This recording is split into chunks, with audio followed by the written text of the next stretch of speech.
It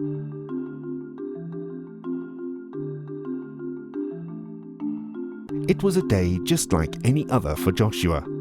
He had been to shul and was on his way to his next meeting, when suddenly he heard a loud crash from the next room.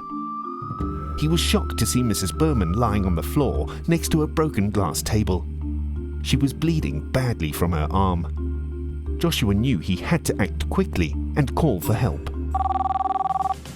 This is Hatzolah. Are you reporting an emergency? Hi, this is Joshua. I'm calling from the Ivy Road Shul. Mrs. Berman has fallen on a glass table. She's bleeding really badly. There's blood everywhere. Hi Joshua, is the patient conscious and breathing? No, she's unconscious, but she is breathing. Please help. Okay Joshua, please stay on the line while I dispatch my team. Okay. Call coming out in the Norwood area. I repeat, the Norwood area. In the meantime, please put lots of pressure on the wound. Press really hard. Okay. Use a towel or anything you can find. Ask somebody to please bring you the Stop the Bleed kit in the shul. Okay, please go get me the Stop the Bleed kit. Joshua, how old is the lady? Hi guys, the time now is 2:36 p.m. We have an emergency in the Norwood area.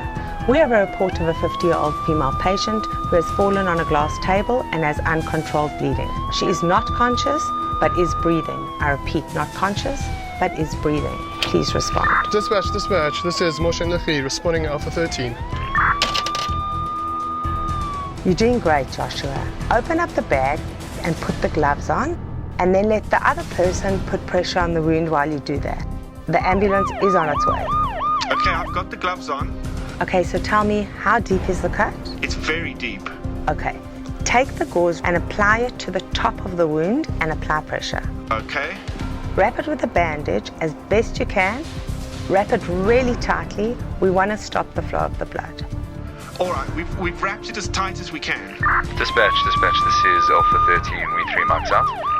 Has the blood flow stopped or slowed down? No, the blood's just soaking the bandage. There's too much blood. Right, we need to try the tourniquet. You'll see it in the bag. Grab it. Okay.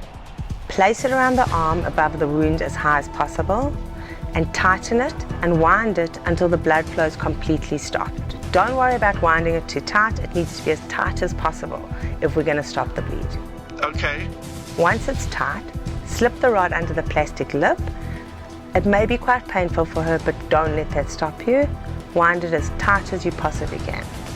She's flinching a bit, but the blood flow has stopped. Great work, Joshua. The ambulance should be arriving shortly. Hello, my name is Dr. Ruben Jacks. I am a medical doctor and a trauma surgeon. I deal with major bleeding as a part of my daily life, and my job is to basically find patients that have been in severe traumas, some major accidents or anything that has caused significant trauma or bleeding, and I need to stop that bleeding in time and get them to survive. Now, some of the patients that have major bleeding, I actually never get to see them. And the reason I never get to see them is that they bleed out or they die before they even get to hospital. And that is something that is unnecessary. Bleeding like that can be stopped. There's another subgroup of patients that do bleed prior to coming to hospital, but bleed too much. And by the time I receive those patients, their bodies are so weak, although I can stop their bleeding in hospital and get them to surgery and do what I need to do surgically to stop the bleeding, they still die a few days later from what we call organ failure. And that's because of the initial bleed. And as much as we can stop the bleed and replace blood as a blood transfusion, we can never quite get them to the same state as they were before they bled out. So the key to stopping bleeding is exactly that, is to stop bleeding as absolutely soon as possible. Even by the time Hatzolah gets there, if you lose more than a cup of blood, you're already in one of these phases where you're at risk for organ failure. And the sooner bleeding can get stopped, the better it is. And you, the public, have the power to save the life, a power that even myself as a trauma surgeon doesn't have, because I'm not there at the time of the initial massive bleed.